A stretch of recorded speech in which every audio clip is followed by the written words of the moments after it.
అందరికీ నమస్కారం. నేను మీ వంగవీటి నరేంద్ర. ఈరోజు ఒక వీడియో మీ అందరికీ కూడా ఇవాళ చేయడానికి కారణం చాలా ముఖ్యమైన విషయం. ముఖ్యంగా రంగా గారి అభిమానులందరికీ, అలానే చాలా ముఖ్యంగా జనసేనలో ఎక్కువ శాతం ఉన్నటువంటి రంగా గారి అభిమానులందరికీ కూడా ఈ విషయం తెలియజేయాలని చెప్పని ఈ వీడియో చేస్తున్నాను. నిన్న పవన్ కళ్యాణ్ గారు కాకినాడలో వంగవీటి రంగా గారి విగ్రహం పెడుతుంటే ఆయన కలెక్టర్ గారికి ఏమని ఆదేశించారంటే, ఎక్కడా కూడా విగ్రహాలు పెట్టడానికి పర్మిషన్స్ లేవు, ఇది సుప్రీంకోర్టు ఆర్డర్ ఉంది అని చెప్పని చాలా స్పష్టంగా తెలియజేశారు. చాలా సంతోషం అండి పవన్ కళ్యాణ్ గారు, మంచి ఆలోచన, విగ్రహాలు ఎక్కడైనా పెట్టాలని. కానీ ఈ పవన్ కళ్యాణ్ గారికి నేను ఒక విషయం తెలియజేయాలనుకుంటున్నాను. ఈ రాష్ట్రంలోనే కాదు, ఏ రాష్ట్రంలో కూడా విగ్రహం అనేది పెట్టాలి అంటే దానికి ఏ ఒక్క కోర్టు ఆర్డర్లతోనూ సంబంధం లేదండి. ఆ పెట్టేటువంటి స్థలంలో దాని చుట్టుపక్కల ఉన్నటువంటి వాళ్ళందరూ ఏకగ్రీవంగా మాకు ఈ యొక్క విగ్రహం పెట్టినందువల్ల ఎటువంటి ఇబ్బంది లేదని చెప్పని రాసిస్తే అదే పర్మిషన్ అండి. పవన్ కళ్యాణ్ గారు, అదే పర్మిషన్ అండి. మీకు తెలియదండి పాపం, చాలా విషయాలు మీకు తెలియవు. ప్రతిదానికి ఒక పెద్ద పదం ఒకటి వాడేస్తే చాలా గొప్పగా ఉంటుందని చెప్పని మీరు అనుకుంటారు. అది కాదండి. అలా చూస్తే ఇవాళ ఈ రాష్ట్రంలో ఉన్నటువంటి 95% విగ్రహాలన్నీ కూడా పర్మిషన్స్ విరుద్ధంగానే పెట్టినవి. అదే ముఖ్యంగా తెలుగుదేశం పార్టీ వాళ్ళు అధికారంలో ఉన్నప్పుడు మరీ పెట్టినటువంటి నడి రోడ్లలో ట్రాఫిక్కి అంతరాయం కలుగుతున్నటువంటి ఎన్నో విగ్రహాలు ఎన్టీ రామారావు పెట్టించారండి. అవి మీరు తెలుసుకుంటే చాలా సంతోషం. ఇంకొక విషయం, అసలు మీ శాఖ ఏమిటండి? పంచాయతీరాజ్. మీ కాన్స్టిట్యున్సీ అండి పిఠాపురం. మరి మీరు కాకినాడలో పెడుతున్నటువంటి విగ్రహం విషయంలో మీరు ఒక డిప్యూటీ సీఎంగా మీరు దాన్ని ఆదేశాలు ఇచ్చారు. అంటే శాఖతో సంబంధం లేకుండా డిప్యూటీ సీఎం గారికి ఓవరాల్గా రాష్ట్రం మీద కంట్రోల్ ఉండదు అనేది మీ ఆలోచన. మరి ఇదే కంట్రోల్ ఉన్నటువంటి మీరు ఎలక్షన్స్ ముందు సుగాలి ప్రీతి అనే కేసు విషయంలో నరాలు చిట్లిపోయేటట్టుగా గొంతు చించుకున్నారు. మరి గెలిచిన తర్వాత ఏంటండి, అది నా శాఖ కాదు, అది పోలీస్ డిపార్ట్మెంట్ వాళ్ళు చూసుకుంటారు, హోమ్ డిపార్ట్మెంట్ వాళ్ళ శాఖ అది అని మీరు మాట్లాడుతున్నారు. మీకు ఒక ముఖ్యమైన విషయం నేను తెలియజేయాలనుకుంటున్నానండి. ఒక డిప్యూటీ సీఎం అంటే, సీఎం తర్వాత సీఎం అంటే అన్ని శాఖల్లోనూ మీరు జోక్యం చేసుకునేటువంటి అవకాశం మీకుంది. ఈ విషయం మీకు చంద్రబాబు నాయుడు గారు విగ్రహాలు రంగా గారి పెట్టేటప్పుడు మాత్రమే ఇది మీకు చెప్పారు, మీరు ఆచరించారు. కానీ సుగాలి ప్రీతి కేసు విషయంలో మాత్రం మీకు సంబంధం లేదు, అది హోమ్ డిపార్ట్మెంట్కి సంబంధించింది. మరి సంబంధం లేదు, ఉండదు అని తెలుసుకున్నప్పుడు మరి మీరు ఎందుకండి తప్పుడు వాగ్దానాలు చేశారు? నేను ఒకటే చెప్తున్నానండి, ఎవరి విషయంలో అన్నా మీరు ఏదన్నా చేసుకోండి, కానీ రంగా గారి విషయంలో మాత్రం ఎవరైనా సరే బూటకపు మాటలు చెప్పినా, అడ్డం పలికినా ఉపేక్షించేది లేదు. చెప్తున్నాను. ముఖ్యంగా జన సైనికులు అనుకోవచ్చు మీరు, మా పవన్ కళ్యాణ్ గారు మీరు అనేంతటోళ్ళు. పవన్ కళ్యాణ్ గారు కాదు, ఎవరైనా సరే, ఈ రాష్ట్ర ముఖ్యమంత్రినైనా సరే, రంగా గారి విషయంలో ఏదైనా సరే తప్పుడు కూతలు కూసినా ఎవరిని కూడా ఊరికిన ప్రసక్తి మాత్రం నేను చేయను, ఆలోచించను కూడా. అండ్ ముఖ్యంగా నేను చెప్తున్నాను, ఈ రంగా గారిని అభిమానించే వాళ్ళందరూ చాలామంది ఎక్కువ శాతం జనసేనలో ఉన్నారు. వాళ్ళందరికీ నేను సూటిగా వాళ్ళకు ప్రశ్న అడుగుతున్నాను. మిమ్మల్ని, అదే మీరు అభిమానించేటువంటి పవన్ కళ్యాణ్ గారు ఆయనని, వాళ్ళ తల్లిని, అందరినీ దూషించినటువంటి ఇదే లోకేష్ గారి పుట్టినరోజుకి ఆయన ట్వీట్ పెట్టేటువంటి టైం ఉందండి. కానీ ఎక్కువ శాతం రంగా గారిని అభిమానించేటువంటి వాళ్ళందరూ ఇదే జనసేనలో ఉన్నారు. అదే రంగా గారికి కనీసం ఎక్కడన్నా ఒక దండ వేశాడండి ఆయన ఇంతకాలంలో?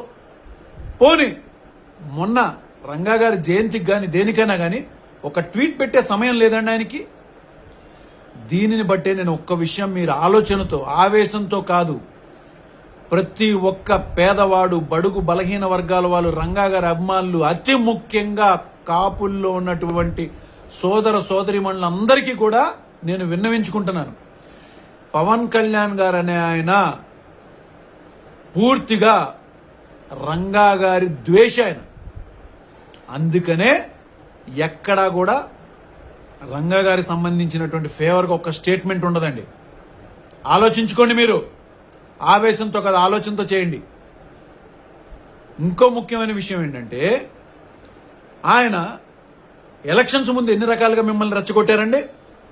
మనం ఎప్పుడూ కూడా పల్లకీలు మోసే బోయల్లాగానే మనం ఉండిపోవాలి, అధికారం మనకు రాదా, అది ఇది అని చెప్పని అంత మిమ్మల్ని రెచ్చగొట్టినటువంటి ఇవాళ పవన్ కళ్యాణ్ గారు ఇవాళ మిమ్మల్ని అందరినీ తీసుకెళ్లి ఎక్కడ పెట్టారండి? ముఖ్యంగా రంగా గారి అభిమానులు కాదు, కాపుల్ని ఎక్కడ తీసుకెళ్లి పెట్టారండి? తెలుగుదేశం పార్టీ యొక్క కాళ్ళ దగ్గర పెట్టారు. కనీసం ఒకప్పుడు మీకన్నా గౌరవం ఉండేదండి. ఎవరికో పల్లకీలు మోసామో వాళ్ళ మీద అధికారంలో తీసుకొచ్చామని. ఇవాళ మిమ్మల్ని అందరినీ కలిసికట్టుగా తన కంట్రోల్లో పెట్టుకుని ఈయన ఇంకొకళ్ళ చెప్పు చేతల్లో ఉన్నాడు. అదే చంద్రబాబు నాయుడు గారు పన్నిన కుట్ర ఏంటిదంటే, భౌతికంగా రంగా గారిని ఇక్కడ ఈ భూమి మీద లేకుండా చేశాం. ఇంకా మిగిలిందల్లా ఆయన యొక్క ఆలోచనల్ని, ఆయన యొక్క ప్రతిమల్ని, ఆ యొక్క విగ్రహాల్ని పెట్టుకుంటా మనం మన అభిమానాన్ని చాటుకుంటున్నాం. దీన్ని కూడా ఎట్లయినా ప్రజల్లోంచి, అతి ముఖ్యంగా కాపుల యొక్క మనసులోంచి తీసేసేయాలన్నటువంటి కుట్రకి ఆయన చెప్పిన, చంద్రబాబు నాయుడు చెప్పిన డైరెక్షన్స్లో ఇదే పవన్ కళ్యాణ్ గారు పూర్తిగా పనిచేస్తున్నారని చెప్పని మొన్న జరిగినటువంటి కాకినాడ ఇన్సిడెంట్లో చాలా స్పష్టంగా మనకు తెలిసిపోతుంది. దయ్యుంచి ఇప్పటికైనా సరే ప్రతి ఒక్కరికి నేను చేతులెత్తి జోడిస్తున్నాను. పవన్ కళ్యాణ్ గారి మాటలు, మాయ మాటల్లో పడి ఈ రంగా గారి పేరుని ఈ రాష్ట్రం నుంచి తీసేయాలని చెప్పని ప్రయత్నం చేస్తున్నటువంటి ప్రతి ఒక్కరికి కూడా నేను విన్నవించుకుంటా. మీరందరూ కూడా ఏకం కండి. నేను ఆ కుటుంబ సభ్యుడిగానే కాదు, రంగా గారి అభిమానిగా కూడా నేను చెప్తున్నా, మనందరం ఏకమవుదాం. రంగా గారి పేరుని ఈ రాష్ట్రం నుంచి ఎక్కడ ఇంతపాటి ఇది కూడా తీయలేరు కాదు కదా, అసలు కదపలేరు. ఒక చిన్న రాయి ముక్కంతా కూడా కదపలేరు. ఆయన విగ్రహాలు మేము పెట్టుకుంటాం మా అభిమానంతో. ఆయన పేరుని జిల్లా పేరుకి, ఒక జిల్లా, కృష్ణా జిల్లా పేరుకి పెట్టేంత వరకు కూడా మా యొక్క పోరాటం ఆగదని నేను చాలా స్పష్టంగా తెలియజేసిన.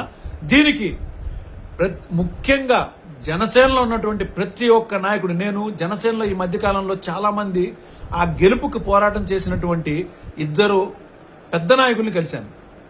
వాళ్ళు ఎంత బాధపడుతున్నారో తెలుసా అండి? ఇదే పవన్ కళ్యాణ్ గారు చేస్తున్నటువంటి పనులకి చంద్రబాబు నాయుడు గారి చెప్పు చేతల్లో ఉండి ఈ కులాన్ని, ముఖ్యంగా కాపు కులాన్ని అనగదొక్కేసి వాళ్ళ భవిష్యత్తుని ఎందుకు పనికి రాకుండా చేస్తున్నారని చెప్పని వాళ్ళు చెప్పుకోలేక, ఏదైతే పార్టీకి పనిచేశామో ఆ యొక్క కార్యకర్తలకి చెప్పుకోలేక ఇంట్లో కూర్చుని బాధపడుతున్నటువంటి వాళ్ళందరినీ కూడా నేను కలిశాను.